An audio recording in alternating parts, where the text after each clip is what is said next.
नमस्कार, आप देख रहे हैं बातें दिल की सीजन 3। मैं हूं आपके साथ ऋचा अनुरुद्ध। बातें दिल की स्लीपवेल फाउंडेशन और संजीवनी सोसाइटी फॉर मेंटल हेल्थ का एक बहुत ही खास इनिशिएटिव है। हम सबकी इमोशनल और मेंटल वेलनेस से जुड़ा हुआ, जिसमें हम उन सभी इश्यूज पर, सभी मुद्दों पर बात करते हैं जो सीधे सीधे हमारी और आपकी मेंटल इमोशनल वेलनेस से जुड़े हुए हैं। लेकिन आज हम जिस मुद्दे पर बात करने वाले हैं उसके बारे में सुनकर पहले तो आपको लगेगा कि इसका हमारी मेंटल हेल्थ से क्या रिश्ता है। शायद आपको समझ में ही ना आए कि कोई रिश्ता हो भी सकता है, लेकिन क्या रिश्ता है उस मुद्दे का हमारी और आपकी मेंटल और इमोशनल वेलनेस से, ये समझाने के लिए हमारे साथ आज जुड़ रही हैं संजीवनी सोसाइटी फॉर मेंटल हेल्थ से वॉलंटियर काउंसलर नीलम अग्रवाल। और मैं आपको बता दूं, वो टॉपिक है माइग्रेशन। नीलम, बहुत बहुत स्वागत है आपका बातें दिल की। नमस्कार ऋचा। तो सबसे पहले तो मुझे लगता है ये सवाल सबके मन में आएगा कि माइग्रेशन क्या है, ये समझाइए कि हम मेंटल और इमोशनल वेलनेस के टॉपिक पर इसके बारे में बात क्यों कर रहे हैं। तो आपके दूसरे सवाल के पहले ये ज़रूर कहूँगी कि माइग्रेशन का मतलब ये है कि जब भी कोई व्यक्ति उस स्थान से जहाँ पर उसका जन्म हुआ है, जहाँ वो स्कूल गया है, उसके दोस्त हैं, उसके परिवार है, बड़ी सारी यादें हैं, जहाँ वो पला बड़ा, उस जगह को छोड़कर, उस स्थान को छोड़कर वो किसी और स्थान, किसी देश विदेश जब वो चला जाता है तो हम उसको माइग्रेशन कहते हैं। एंड वो माइग्रेशन जॉब को रिलेटेड हो सकती है, एजुकेशन की वजह से।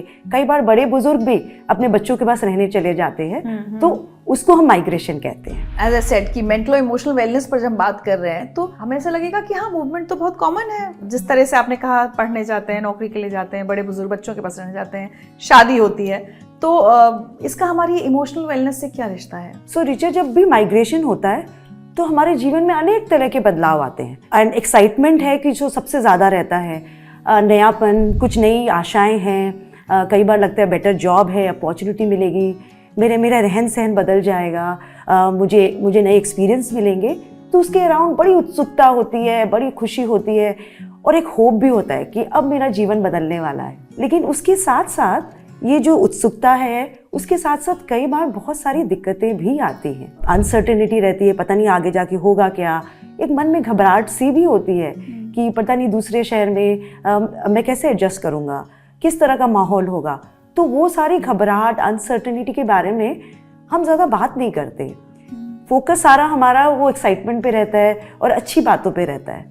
तो जब बात नहीं करते तो एक प्रिपेयर्डनेस नहीं बना पाते, अपने आप को तैयार नहीं करते, और वो तैयारी जब नहीं होती तब हमारे इमोशंस पर कई बार वो हावी हो जाती है। दोनों के लिए, जो जा रहा है उसके लिए भी और जो परिवार वाले छूट जाते हैं उनके लिए भी ये बदलाव बहुत ज़्यादा ऐसे आसान नहीं होता।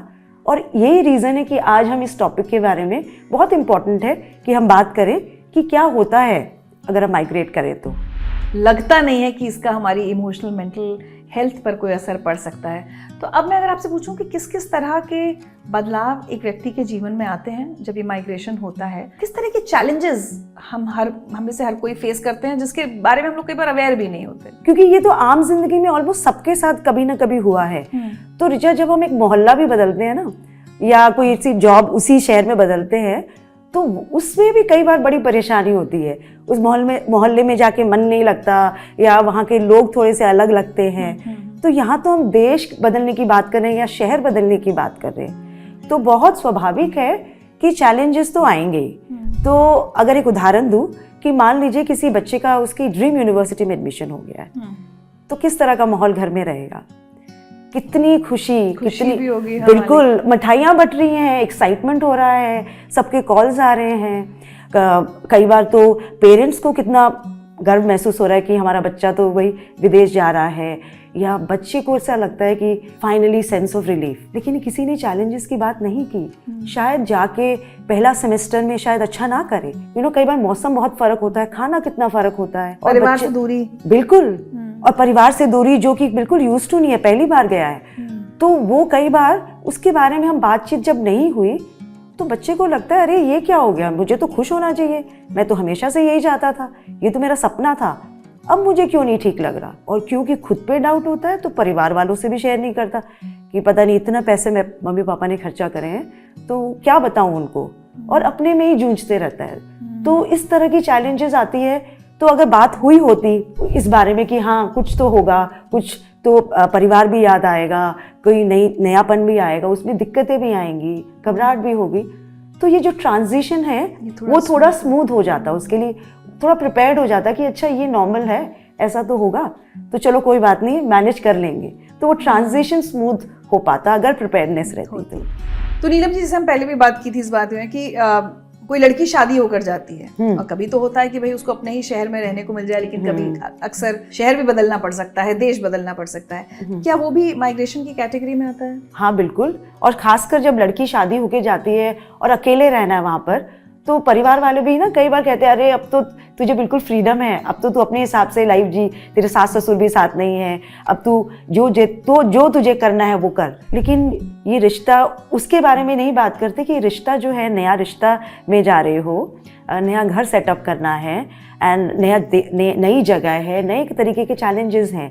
तो वो सारी बातें जब नहीं होती, तब जब वो महसूस करते हैं, तब अपने पे डाउट करने लग जाते हैं कि मैं बताऊं कि नहीं, क्योंकि परिवार वालों ने इतने चाव से मेरी शादी करी है और इतनी आशाएं हैं मेरे साथ, तो फिर हम बताते नहीं। और जब अगर बातचीत हो चुकी होती है इस बारे में कि हाँ नया रिश्ता है, इसमें थोड़ा समय लग सकता है, आपस में कई बार अनबन भी हो सकती है, नए शहर में लोग शायद पसंद ना आए, तो फिर उस व्यक्ति के लिए भी थोड़ा ट्रांजिशन इजी हो जाता है कि हाँ ये तो नॉर्मल है, सब लोग के साथ होता है और मैं भी किसी ना किसी तरह से बातचीत करके शायद एडजस्ट कर लूंगी। तो ये सारी बातें हो जाती है। शादी के साथ भी होता है और मेरे साथ भी ऐसा ही हुआ। जब मैं एक छोटे शहर से जब बड़े शहर आई, तो सबका यही था कि अरे वाह, तब तो बड़े शहर में, अब तो भूल जाओगी, अब तो तुम फ्री हो जाओगी। तो ये वाली बातें तो कई बार बहुत आम तौर पर चलती है। कुछ एक्सपीरियंसेस कुछ क्लाइंट्स के अगर आप आज हमारे साथ शेयर करें, चाहे वो स्टूडेंट हो, चाहे नौकरी के लिए माइग्रेट किए हो या शादी के लिए, लेकिन आपको रियलाइज हुआ काउंसलिंग करते हुए कि अरे जो सीरियसली जो सीधे इमोशनल हेल्थ अफेक्ट हो रही है, वेलनेस अफेक्ट हो रही है, उसकी वजह माइग्रेशन है। एक 18-19 साल का लड़का आया और बहुत डिस्टर्ब था, बहुत घबराहट थी। तो जब उससे बातचीत हुई तो उसने कहा कि उसका एडमिशन IIT में हो गया था। ये सर मुझे पता नहीं क्यों घबराहट हो रही है, मैं तो बेस्ट कॉलेज में पढ़ रहा हूँ एंड ये हमेशा से मेरे पेरेंट्स का भी सपना था। तो IIT में जब एडमिशन हो गया तो जाहिर सी बात है कि घर परिवार खुद बहुत खुश थे, सबकी तरफ से ये था कि बस अब इसका फ्यूचर सेट हो गया। लेकिन जब यहाँ पहुंचा, उसको माहौल बिल्कुल पसंद नहीं आ रहा था। रूममेट से थोड़ी सी कई बार रूममेट उसको लग रहा था कि बहुत उसको कंट्रोल करने की कोशिश कर रहा है। वहाँ का खाना उसे बिल्कुल पसंद नहीं आ रहा था कि वहाँ के खाने का टेस्ट बिल्कुल फ़र्क था। पढ़ाई का बहुत प्रेशर लग रहा था। कभी कभार मन करता था कि मम्मी को बताऊं, पापा को कहूं कि ना ये ऐसा कुछ हो रहा है। लेकिन जब मम्मी से बात करूं तो मम्मी की एक ही बात कि अरे बच्चे, तूने तो बिल्कुल से हमारा खानदान का नाम रोशन कर दिया, गर्व से हमारा सर ऊंचा हो गया। सब कॉल करते हैं अब तो कि इसने कैसे पढ़ाई करी, तुमने क्या सपोर्ट दिया, तो हमसे सब पूछते हैं। तो आज तो मैं बहुत ही खुश हूँ, तो अब मन लगा के पढ़, बाकी सबकी चिंता छोड़ दे। और पापा से जब कॉल करूँ तो पापा कहते हैं मैं तो रिटायरमेंट की तैयारी कर रहा हूँ, तू बस पढ़ाई करके जॉब ले ले और फिर तो हम सब की लाइफ सेट है। तो कहीं उसको परमिशन ही नहीं थी कि वो अपनी बात बता भी पाए कि दिक्कत लग रही है, मुझे परेशानी हो रही है। जब बातचीत हुई और जब वो ये समझ पाया कि ये जो बदलाव है और इसमें ऐसी भावनाएं आना बहुत स्वाभाविक है, इट्स ओके एंड ऐसा चलेगा कुछ समय तक। तो जब उसने एक्सेप्ट किया तो कई तरीके भी ढूंढने लगा कि अच्छा इस नए माहौल में मैं कैसे अपने आप को एडजस्ट करूं, क्या चीज़ अपनी देखूं, किस तरह से अपना सपोर्ट बिल्ड करूं। तो धीरे धीरे जैसे उसने एक्सेप्ट किया तो उसने धीरे धीरे उसके इमोशंस थोड़े सेटल होने लगे और बदलाव उसके लिए थोड़ा सा पॉसिबल हो गया। नीलम जी, मुझे ना इसमें एक और चीज़ लग रही है कि हम लोग जहाँ होते हैं, जैसे आपने कहा जहाँ पले बढ़े, वहाँ हमें एक सेफ्टी लगती है। मेरी सहेलियां हैं, सब मुझे जानती हैं, या अंकल आंटी सब मुझे जानते हैं। अब चाहे मैं पढ़ने दूसरे शहर जाऊं या नौकरी के लिए दूसरे शहर जाऊं या शादी करके दूसरे शहर जाऊं, वहाँ परफॉर्मेंस प्रेशर जो होता है कि आपको एक परिवार में साबित करना है कि आप एक अच्छी पत्नी, एक अच्छी बहू हैं, नई नौकरी में आपको साबित करना है कि आप अच्छी प्रोफेशनल हैं, और पढ़ने गए हैं तो वहाँ हर जगह से बहुत अच्छे स्टूडेंट्स हैं। वहाँ भी मुझे लगता है वो भी एक माइग्रेशन के साथ साथ एक स्ट्रेस कॉज करता होगा। बिल्कुल, क्योंकि हम एक आशाएं बांध के ले जाते हैं कि अब जो नया आने वाला है उसमें सब कुछ अच्छा ही होगा। हाँ। और उसमें ही मुझे प्रूफ भी करना है, क्योंकि अगर मुझे अपॉर्चुनिटी मिली है तो फिर मुझे उस पे खरे उतरना है। तो उस खरे उतरने में उसमें कई खरे उतरने में वो जर्नी होगी, एक बार में नहीं आएगा, वो जर्नी होगी, उसमें कई दिक्कतें भी आएंगी, अप्स एंड डाउन्स होंगे। तो जब वो अप्स एंड डाउन्स है, उसकी प्रिपेयर्डनेस रहे, तैयारी रहे, तो वो अप्स एंड डाउन्स इतने बड़े नहीं लगेंगे, इतने चैलेंजिंग नहीं लगेंगे, और अपने पे डाउट थोड़ा कम आएगा। जो कहते हैं ना कि कई बार इतनी इनएडिक्वेसी जो फीलिंग आती है वो थोड़ी, I am not good enough, तो शायद मेरे में कोई गलती है, मैंने गलत ही डिसीजन ले लिया, वो सारी बातें कम हमें परेशान करेंगी। और जब कम परेशान करेंगी तो डेफिनेटली मैं एडजस्टमेंट में काफ़ी मेरा ईजी हो जाएगा वो एडजस्टमेंट। तो ये परेशानी आए ही ना हमारे सामने, क्या किया जाए इसके लिए? हर फैमिली में अगर बच्चा पढ़ने जा रहा है या नौकरी के लिए बाहर जा रहा है या शादी हो रही है, कई बार बच्चों को, जो बच्चे 10-12 साल के हो जाते हैं, एक एनवायरनमेंट में हैं, उनको जब हॉस्टल में भेजा जाता है, वो भी एक माइग्रेशन। बिल्कुल, क्या किया जाए ताकि इस एंजाइटी से हम लोग अपने आप को बचा सके? इमोशंस तो सब जगह सिमिलर होते हैं, तो उस समय क्यों ना बैठ के बातचीत की जाए। एक कॉन्ट्रैक्ट, जब कहते हैं ना, जैसे एक बिजनेस कॉन्ट्रैक्ट बनता है, तो एक कॉन्ट्रैक्ट आपस में बना लिया जाए कि हम आपस में एक दूसरे की परेशानियां शेयर करेंगे, छुपाएंगे नहीं। और जब कोई जना शेयर करेगा तो पैनिक नहीं करेंगे, क्योंकि आधे समय रिचा होता क्या है कि इस डर से नहीं बताते कि अरे वो पैनिक कर जाएंगे। तो बच्चा यहाँ स्ट्रगल कर रहा है, पेरेंट्स वहाँ, उनको याद आ रही है बच्चे की, बहुत याद आ रही है, लेकिन जब फोन पे बातचीत होती है कि नहीं सब ठीक है, तो बच्चा वहाँ बीमार है लेकिन स्ट्रगल कर रहा है शायद बड़ी सारी चीजों से, लेकिन बताता नहीं है, नहीं मम्मी सब ठीक चल रहा है, पापा सब ठीक चल रहा है। आपको लगता है बताना चाहिए? बिल्कुल, तो ये कॉन्ट्रैक्ट पहले ही बना लें कि हम परेशानी शेयर करेंगे और पैनिक नहीं करेंगे, और आपस में मिलजुल कर सुलझाने की इसको कोशिश करेंगे, एक दूसरे को सपोर्ट देंगे। तो जब ये कॉन्ट्रैक्ट बन जाता है तो दोनों तरफ एक एक्सेप्टेंस आ जाता है कि it's okay to feel that way, and हम तो ये वो सपोर्ट जो कि प्यार है इस रिश्ते में और एक दूसरे के कंसर्न है, तो ये जो जर्नी है, ये जो ब्रिज क्रॉस करनी है, इसको हम सपोर्ट और कनेक्शन के साथ भी कर सकते हैं। तो ये जो कॉन्ट्रैक्ट है, ये ज़रूर याद रखें। जहाँ मैं रहती थी वहाँ बड़े सारे दोस्त थे, घंटों उनसे बातें होती थी, वो कनेक्शंस है, वो मैं नई जगह पे कैसे ढूंढूं, कैसे बनाए रखूं, कैसे पुराना सपोर्ट भी अपने कॉन्टैक्ट्स बनाए रखूं। हाँ, अब लाइफ बिजी हो गई है, समय नहीं मिलता, बट हफ्ते में एक दिन तो एक टाइम हम फिक्स कर सकते हैं कि आजकल तो सोशल मीडिया का ज़माना है, फेस टाइम हो सकता है, वीडियो कॉल हो सकता है, कनेक्टेड रह सकते हैं, बहुत सारे तरीके से हम कनेक्टेड रह सकते हैं। तो उनसे कनेक्शन बनाए रखें ताकि अकेलापन महसूस ना हो और ये लगे कि हाँ, मेरे साथ कोई है जो मुझे सपोर्ट कर रहा है।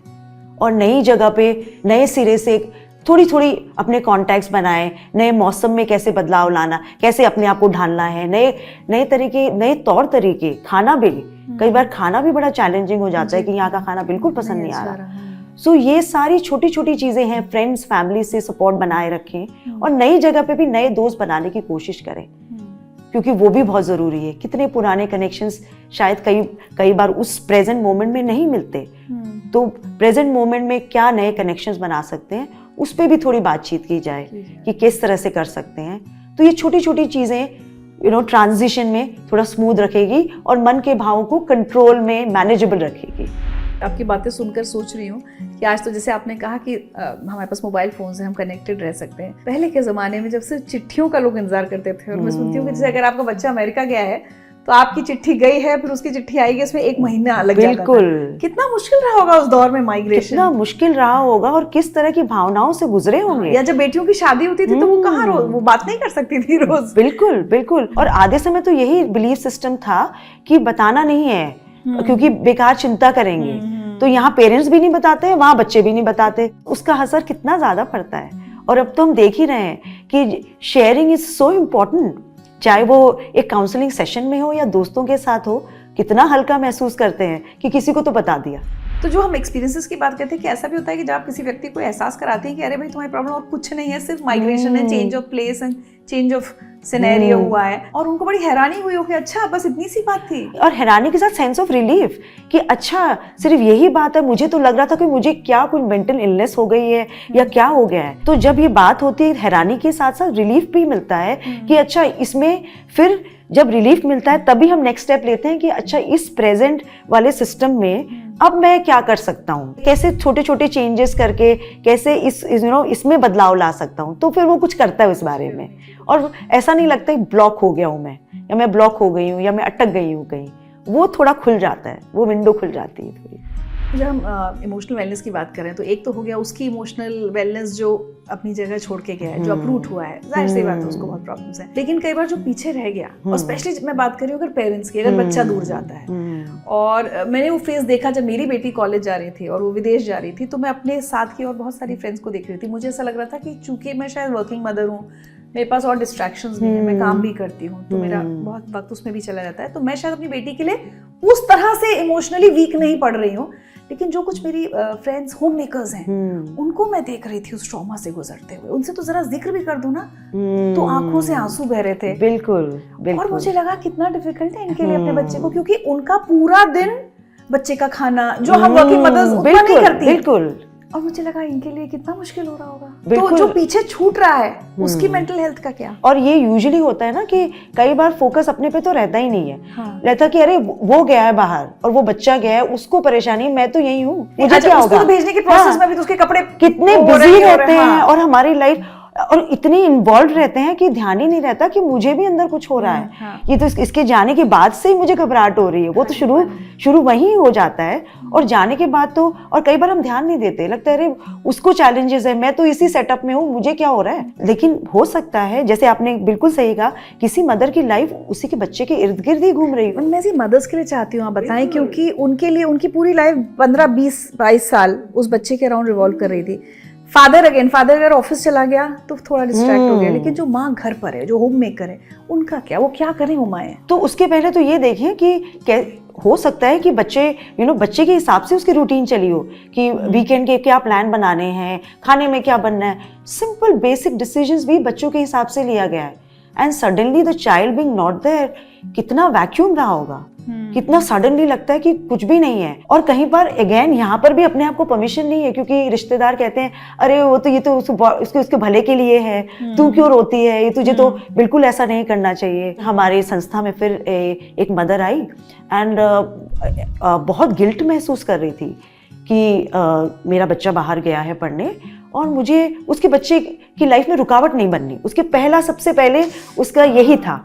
तो जब हमने पूछा कि रुकावट का क्या मतलब, दैट बोला कि मैं हर वक्त उसको याद करती हूँ और है ना गिल्टी महसूस करती हूँ। तो मैंने कहा गिल्टी क्यों फील होता है? तो बोले जब मैंने अपनी फ्रेंड्स के सामने रोई, व्हेन आई ब्रोक डाउन, तो शी सेड दैट नहीं, you are holding your child back. आपको खुश होना चाहिए उसके लिए, क्योंकि आप अगर दुखी हो गए तो अपने चाइल्ड को होल्ड बैक कर रहे हो, और शायद उस पर असर पड़े।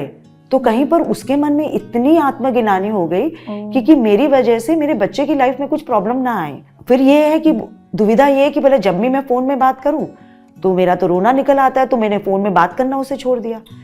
तो मैं अवॉइड करती हूँ कॉल करना, क्योंकि अगर मैं रोऊंगी तो वो परेशान होगा। तो वो कितनी दुविधा में थी कि कनेक्शन बनाऊं कैसे। तो जब ये बातचीत हुई, ये समझ आया कि उसकी लाइफ बिल्कुल बदल गई है, उसके बेटे की नहीं, उसकी भी बदल गई है, और कितना वैक्यूम है, कितना लॉस फील हो रहा होगा।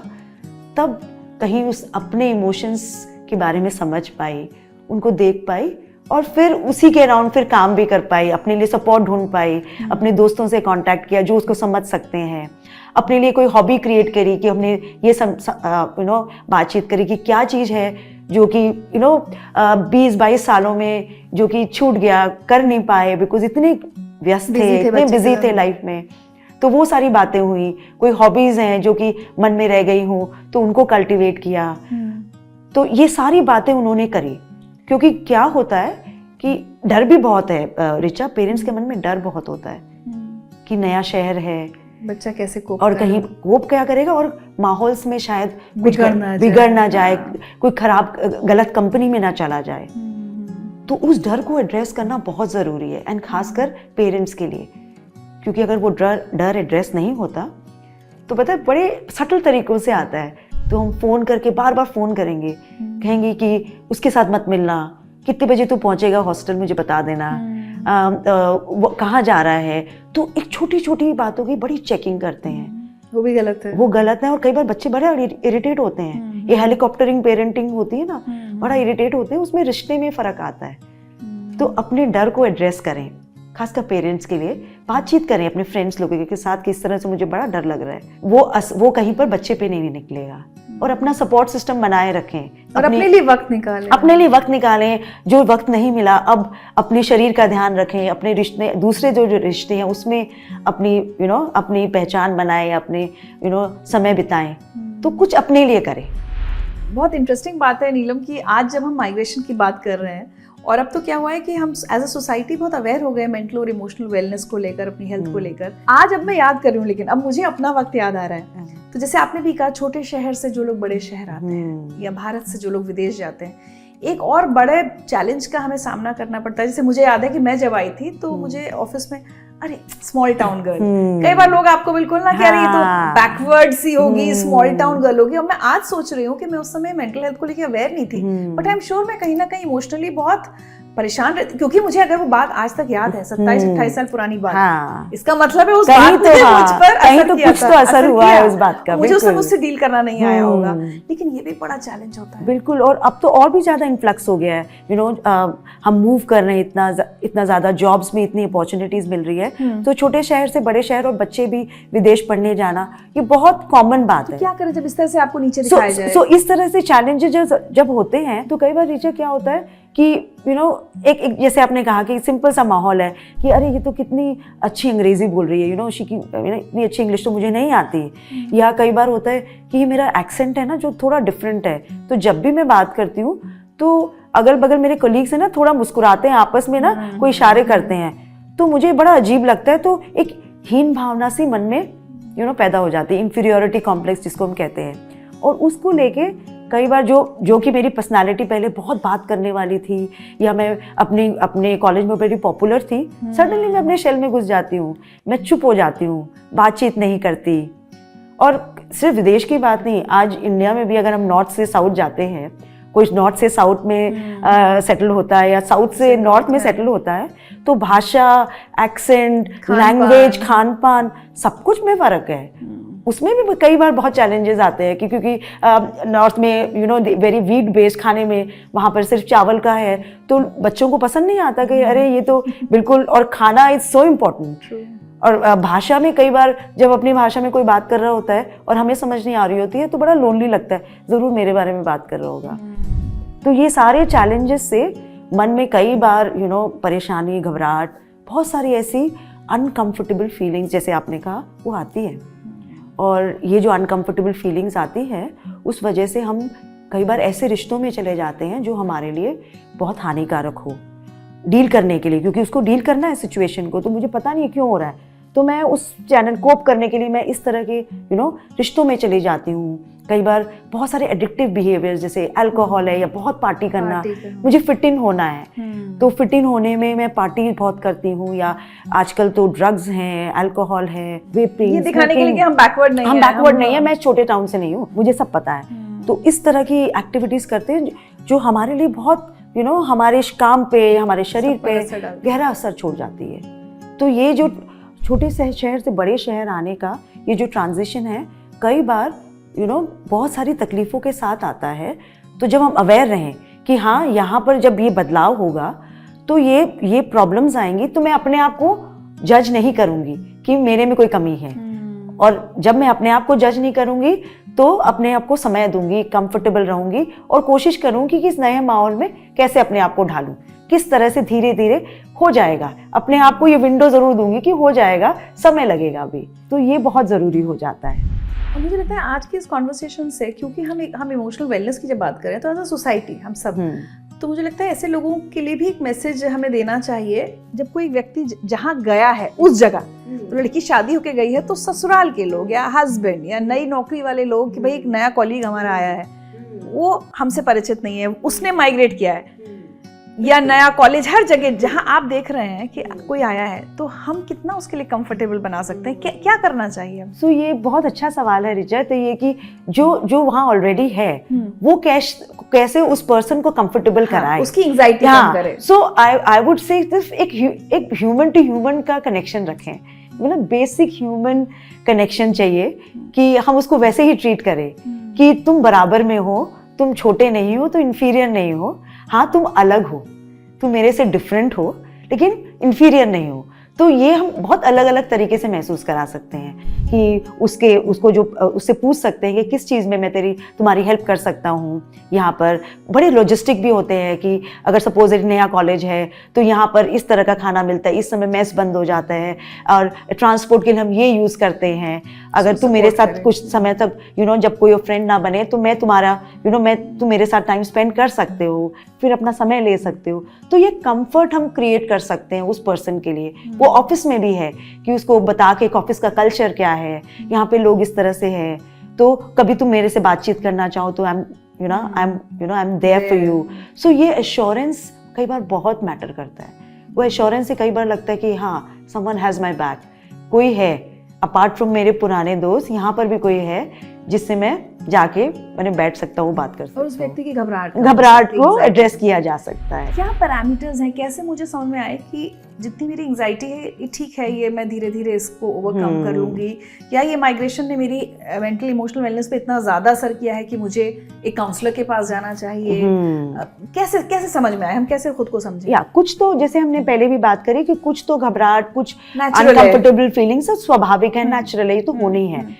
और एक बहुत बड़ा पैरामीटर रिचा ये है कि जिस उत्सुकता से, जिस एक्साइटमेंट से जो मैं यहाँ आई थी, चाहे वो जॉब लेके हो, चाहे मेरी शादी लेके हो, या मेरा नया जो मैं कोर्स करने आ रही हूँ, वो एक्साइटमेंट अब कहाँ है? वो क्या बहुत बहुत नीचे आ गया है उसका लेवल, या ऊपर नीचे हो रहा है जो कि होगा, या उसका लेवल बहुत नीचे आ गया है? अब मैं बिल्कुल भी उत्सुक नहीं हूँ और बहुत डिप्रेस्ड हूँ। कई बार मेरे को बिल्कुल अब कोर्स में कोई मतलब ही नहीं रहा, कोई मुझे एक्साइटमेंट नहीं रही उसकी। तो वो एक पैरामीटर बहुत बड़ा है देखने का कि वहां पर मैं कहाँ पर हूँ। अगर मैं या स्केल में, या एक स्केल 1 to 10 अगर हम सिंपल लैंग्वेज में बोले तो एक स्केल ऑफ 1 to 10 में अगर मेरा फ्लक्चुएशंस 6 तक मैं पहले 10 पर था, 10 इज द मैक्सिमम, कि इतनी एक्साइटेड थी, तो 10 से मैं 7 में आती हूँ, 6 में आती हूँ, लेकिन फिर कभी 8 पे चली जाती हूँ। तो ये ऊपर नीचे हो रहा है, तो वो बहुत स्वाभाविक है। लेकिन मैं 3 पे आ गई हूँ और वो अब भी वो ग्राफ नीचे जाने की ही संभावना है, तो वो कहीं पे एक छोटा सा रेड फ्लैग है कि हाँ, उसको देखने की जरूरत है। और हमारा शरीर है जो कि बहुत सारी चीज़ों में बता देता है कि अगर मैं नींद बहुत ज़्यादा ले रही हूँ, समय पे असाइनमेंट्स, अगर मैं कॉलेज में हूँ तो असाइनमेंट कोई सबमिशन नहीं हो रहे, रोज अगर ऑफिस में हूँ तो रोज ऑफिस लेट पहुँच रही हूँ, स्ट्रक्चर कुछ भी नहीं रहा है, बार बार मैं बीमार पड़ रही हूँ इस नए शहर में, ये भी बहुत बड़ा एक इंडिकेशन है कि हाँ, कि मैं बार बार बीमार क्यों पड़ रही हूँ, मेरी इम्यूनिटी लेवल्स क्यों नीचे जा रही है। इम्यूनिटी लेवल्स का बड़ा हमारे इमोशन से बड़ा एक कनेक्शन सा है। तो बार बार अगर मैं बीमार पड़ रही हूँ बिना कोई कारण के, तो वो भी एक साइन हो जाता है कि मुझे इसके देखने की ज़रूरत है। तीसरा हो गया बिहेवियर, कि क्या मैं सिर्फ अभी तक सिर्फ पुराने दोस्तों से ही बातचीत में हूँ, सिर्फ मैं फ़ोन पे ही बात करती हूँ, कनेक्शन उन्हीं से है, या मैं यहाँ पर भी नए कनेक्शंस बना रही हूँ, कोशिश कर रही हूँ। तो अगर मैं सिर्फ पुराने कनेक्शंस में ही अटकी हुई हूँ तो ये है कि मैंने नया माहौल को एक्सेप्ट नहीं किया। तो ये ट्रांजिशन मेरे को बिल्कुल भी अच्छा नहीं लग रहा।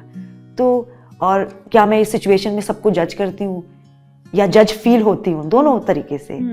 तो अगर मैं नए दोस्त नहीं बना रही तो इसका मतलब यही ना कि या तो मैं जज कर रही हूँ या जज फील हो रही हूँ। तो ये भी एक इंडिकेशन है कि कुछ है जो इनको देखना है। जो हमने बात करी कि किस तरह सपोर्ट बनाए रखें और अपना ध्यान रखें, इसको एक्सेप्ट करें, इन सब से भी अगर उसके बावजूद परेशानी हो रही है, लग रहा है नहीं संभल रहा, तो कोई दिक्कत नहीं है। आपको किसी भी प्रोफेशनल स्पेस में, वहाँ पे कई बार कॉलेजेस, कई ऑफिसेज में भी आजकल सुविधा है, काउंसलिंग फैसिलिटीज़ है, तो वहाँ आप रीच आउट कर सकते हो। नहीं तो अगेन यहाँ पर भी बहुत सारे NGOs है। अगर आप ज़्यादा कई बार आपको इतनी financials are not in right place, तो you can seek in some spaces जहाँ NGOs हैं, या again paid. So either ways you can reach out for help and it's absolutely okay. I think यही हम establish करने की कोशिश कर रहे हैं कि it's absolutely okay to seek that support and help in this transition period. तो चलते चलते ऐसे बहुत सारे लोग जो हमारा ये कॉन्वर्सेशन सुन रहे हैं नीलम जी, और उन्होंने कहीं ना कहीं माइग्रेट किया है, जो सारी चीज़ें हमें जिस तरह के माइग्रेशन डिस्कस किए वो सब किया है, उनको आप क्या सलाह देना चाहेंगी? सो माइग्रेशन में यही कहना चाहूँगी कि बिल्कुल नॉर्मल प्रोसेस है ग्रोथ का, और हम सब किसी न किसी टाइम पे माइग्रेट करते हैं अपने बेटर एजुकेशन के लिए, जॉब के लिए, शादी की वजह से, या अपने बच्चों के साथ रहने के लिए। लेकिन ये ज़रूर ध्यान रखें कि जो भी खुशियाँ हैं, नए एक्सपीरियंसेस हैं, उसके साथ कई सारी दिक्कतें और चैलेंजेस तो आएंगे, और हम अपने को तैयार कर लें उन चैलेंजेस के लिए। तो ये जो ट्रांजिशन है, ये जो चेंज है, वो हमारे लिए थोड़ा स्मूथ हो जाएगा और मैनेजेबल हो जाएगा। और फिर भी अगर ना मैनेज हो पाए, काउंसलिंग जो है वो बहुत हेल्पफुल है, और आप किसी भी प्रोफेशनल काउंसलर से बातचीत कर सकती हैं और अपने मन की बात करके अपनी दुविधा को दूर कर सकती हैं। थैंक यू सो मच नीलम अग्रवाल, आप हमारे साथ जुड़ी। और मैं तो फिर से वही कहूँगी जहाँ से मैंने शुरू किया था कि कुछ ऐसे इश्यूज जो हम सोच भी नहीं सकते कि हमारी मेंटल या इमोशनल वेलनेस से जुड़े हों, उनमें से एक इशू आज मैंने भी रियलाइज़ किया कि माइग्रेशन कितनी गहरी छाप छोड़ सकता है हमारे मानसिक स्वास्थ्य पर। तो उसके बारे में आपने लोगों को गाइड किया। Thank you so much. Thank you so much.